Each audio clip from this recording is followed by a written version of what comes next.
Jayam Vishnupad Parnam Saparibhaja Kacharya Restatara Sadhu Sriman His Divine Grace A.C. Bhaktivedanta Swami Srila Prabhupada Ki Jai Nityalila Pravistharam Vishnupad Srila Bhaktisiddhanta Saraswati Goswami Prabhupada Ki Jai Ananta Kota Vaishnava Vrinda Ki Jai Namacharya Haridas Thakur Ki Jai Prem Se Kahosi Krishna Chaitanya Prabhu Nityananda Sri Advaita Gadadhar Srivasadi Gaura Bhakta Vrinda Ki Jai Sri Sri Radha Krishna Gopa Gopinath Shyama Kunda Radha Kunda Giri Govardhan Ki Jai Sri Vrindavan Dham Ki Jai Sri Mathura Dham Ki Jai Sri Navadvip Mayapur Dham Ki Jai Ganga Mai Ki Jai Jamuna Mai Ki Jai Bhakti Devi Tulsi Maharani Ki Jai Samaveta Bhakta Vrinda Ki Jai Sri Harinam Sankirtan Ki Jai Srila Prabhupada Ki Jai Go Premanandi. All glories to the assembled devotees. All glories to the assembled devotees. Hare Krishna. All glories to Sri Guru and Gauranga. Glories to Lord Sri Guru and Sri Gauranga. Hare Krishna. Hare Krishna. Let's just get this going.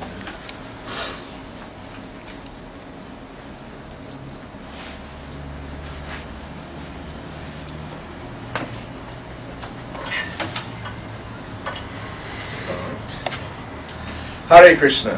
Hare We're Krishna. here in Edinburgh on the 23rd evening of July 2008.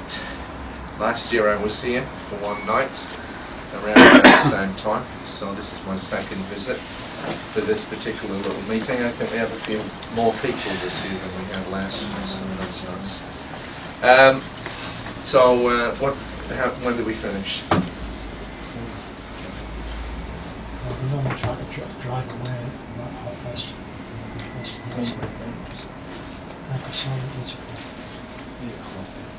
About 8 o'clock, so we've got just over an hour. Okay, so this evening, I think normally you speak from Bhagavad Gita or something like that. I'm going to talk a little on a particular topic called satsanga, or association. Just bring this up. Just for those of you that are not familiar with the format, around this time of the year for 2 or 3 months I generally travel around different places. I've just had 6 weeks in America, a week or so in Sweden. I'm here in Scotland. From here I'll be going to a few places in Europe. And I've been presenting a seminar called Srila Prabhupada, The Living Bhagavatam. Could you just pass me one of those books at the back there? Yes, thank you.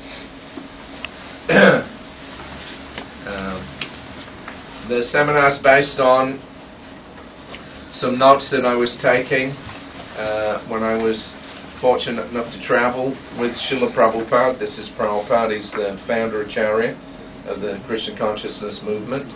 And I traveled with him from late November 1975 until March of 1977.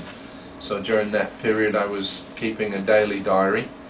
And of course we were also recording as much as we could, whatever Prabhupada was saying when we met with people or on the morning walks that he used to take. And also there was a lot of correspondence that Prabhupada had with his disciples all around the world. So with those three sources, my original handwritten diary, the recorded material, and the correspondence, then I've been gradually publishing this book, A Transcendental Diary. There are 5 volumes so far. There'll be 2 more volumes to complete the series. So within those pages there's a very detailed account of everything that Prabhupada was doing from one day to the next. So it gives a very intimate look at the life of a pure devotee. Not just any pure devotee, but a very exceptional pure devotee. Somebody who did something that has never been done before, at least in the history of our spiritual succession, in that he took Krishna consciousness, which was traditionally, of course, we could say in one sense an Indian spiritual practice, but he took it all over the world, to every continent, to every culture, and presented it in practically every language.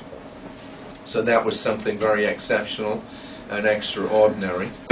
And for those of us that want to learn about real spiritual life, then of course the best way that we do that is by seeing how it was practiced or is practiced by those who are adepts or who are masters in that discipline.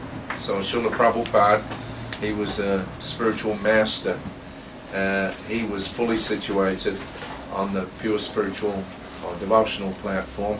And if we just hear about him, we see what he was doing, how he was living the life of a devotee, then naturally it makes it easier for us to understand how we can apply devotional principles in our own lives. So, of course, ultimately that's the gain. The real goal is Krishna consciousness is not just a philosophy, but it's a lifestyle. It's meant to change us. It's meant to transport us from the mundane platform onto the purely transcendental platform. So I've called this book a Transcendental Diary.